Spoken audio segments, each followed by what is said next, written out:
بسم اللہ الرحمن الرحیم۔ سامعین گرامی، آج ہم ان آرزو اور تمناؤں کا تذکرہ کریں گے جو انسان مرنے کے بعد کرے گا۔ قرآن مجید نے انسان کی ان آرزو اور تمناؤں کا تذکرہ فرمایا ہے، چنانچہ سورۃ الانعام کی آیت نمبر 27 میں ہے کہ یہ انسان مرنے کے بعد کہے گا یا لیتنا نرد ولا نکذب بآیات ربنا ونکون من المؤمنین۔ اس کی آرزو اور تمنا یہ ہوگی کہ کاش کوئی ایسی صورت بن جائے جس میں ہم واپس دنیا کے اندر بھیجے جائے اور ہم اللہ تعالیٰ کی علامتوں کو نہ جھٹلائے اور ہم مومن بن جائے۔ تو مرنے کے بعد انسان کی یہ آرزو رہے گی، یہ سورۃ الانعام کے اندر ہے۔ اسی طرح سورۃ الکہف کی آیت نمبر 42 کے اندر ہے کہ یہ انسان کہے گا یا لیتنی لم اشرک بربی احدا، اے کاش کہ میں اپنے پروردگار کے ساتھ کسی کو شریک نہ ٹھہراتا۔ اسی طرح سورۃ النساء کی آیت نمبر 73 کے اندر ہے کہ یہ انسان خواہش کرے گا، یہ آرزو کرے گا یا لیتنی کنت معہم فافوز فوزا عظیما، اے کاش کہ میں ان سچوں کے ساتھ، ان نیکوکاروں کے ساتھ، ان صادقین کے ساتھ ہوتا تاکہ آج میں بھی یہ بہت بڑی کامیابی حاصل کرتا۔ اسی طرح سورۃ الفرقان کی آیت نمبر 27 کے اندر ہے کہ یہ انسان آرزو کرے گا یا لیتنی اتخذت مع الرسول سبیلا، اے کاش کہ میں رسول کا راستہ اپناتا، اے کاش کہ میں رسول کے راستے پہ چلتا۔ اور ویسے بھی انسانوں کے پاس کوئی اور راستہ نہیں ہے سوائے نبی کریم صلی اللہ علیہ وسلم کی سیرت کے راستے پر، تو اس کی آرزو اور تمنا مرنے کے بعد انسان کرے گا۔ اسی طرح سورۃ الفرقان کی آیت نمبر 28 کے اندر ہے کہ یہ انسان یہ آرزو کرے گا یا ویلتا لیتنی لم اتخذ فلانا خلیلا، اے کاش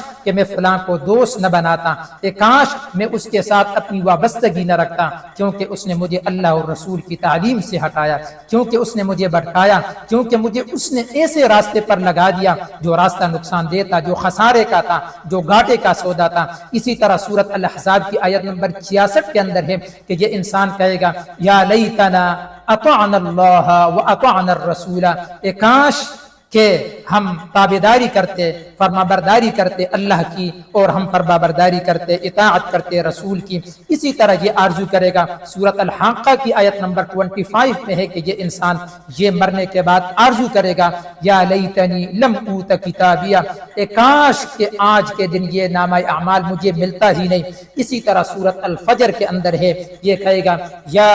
لیتنی قدمت لحیاتی، اے کاش کہ میں اخروی زندگی کے لیے کچھ کر لیتا، آج کے دن کے لیے بھی میں کچھ کر لیتا۔ اسی طرح سورۃ النبأ کی آیت نمبر 40 کے اندر ہے کہ یہ کہے گا یا لیتنی کنت ترابا، اے کاش کہ میں مٹی ہو جاتا تاکہ آج کے دن میرے ساتھ کوئی حساب نہ ہوتا، کوئی میرے ساتھ اکاؤنٹیبلٹی نہ کرتا، کوئی مجھ سے پوچھ نہ لیتا، مجھے نامہ اعمال نہ ملتا۔ اس دنیا کے اندر انسان کی جو آرزو اور تمنا ہے وہ ٹوٹلی اس کے خلاف ہے۔ اس دنیا کے اندر انسان تو چاہتا ہے کہ اس کو وہ پوزیشن مل جائے، اس کو بینک بیلنس زیادہ اس کا بڑھ جائے، اس کو اتھارٹی اور پاور مل جائے، اس کو فلاں چیز مل جائے، اس کو یہ چیز مل جائے، اس کو بڑا بنگلہ مل جائے۔ لیکن آخرت کی جو آرزو ہے جس کو قرآن مجید نے کوٹ کیا ہے وہ ان میں سے کوئی بھی نہیں ہے۔ لیکن اس وقت جو وہ آرزو اور تمنا کرے گا اس کے پاس کوئی فرصت اور ٹائم نہیں ہوگا۔ ابھی ہمارے پاس فرصت ہے کہ ہم اس کے لیے کچھ کریں۔ چنانچہ وہ ایک بزرگ کے بارے میں آتا ہے کہ ایک شخص کا انتقال ہوا،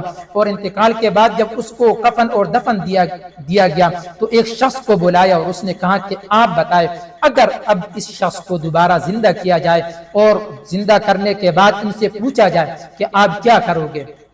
تو شخص نے کہا کہ اگر اس کو یہ فرصت مل جائے کہ یہ زندہ ہو جائے تو پھر اس کے بعد اس نے تو پوری زندگی سجدے میں گزارنی ہے، پوری زندگی رکوع میں گزارنی ہے، پوری زندگی اللہ اور رسول کی تعلیمات کے چلنے میں ہی گزارنی ہے۔ تو اس بزرگ نے ان سے کہا کہ آپ سمجھ لیجئے اس کے پاس تو یہ فرصت نہیں ہے، اس کے پاس ابھی کوئی لمحہ اور ساعت نہیں ہے، اب یہ وقت گزر چکا ہے جو اس کو خدا کی طرف سے ٹائم ملا تھا، اب اس کے پاس وہ نہیں ہے۔ لیکن آپ کے پاس ٹائم ہے کہ آپ اللہ کے سامنے سجدہ کریں، آپ رکوع کریں اور اللہ اور رسول کی تعلیمات پر عمل کریں۔ عزیزان گرامی، تو ابھی ہمارے پاس ٹائم ہے۔ تو مرنے کے بعد یہ جو کہے گا کہ ایک کاش میں مٹی ہوتا، ایک کاش میں آخرت کے لیے کچھ کر لیتا، ایک کاش کہ میں اللہ اور رسول کی اطاعت کرتا، تو ابھی ہمارے پاس ٹائم ہے، ابھی آپ کے پاس ٹائم ہے کہ ہم اللہ اور رسول کی طرف آئے۔ اور ویسے بھی انسانوں کے پاس اللہ اور رسول کے راستے کے سوا تمام راستے بند ہیں۔ اللہ تعالی ہمیں سمجھنے اور اس پر عمل کرنے کی توفیق عطا فرمائے۔ وآخر دعوانا دعوانا ان الحمد للہ رب العالمین.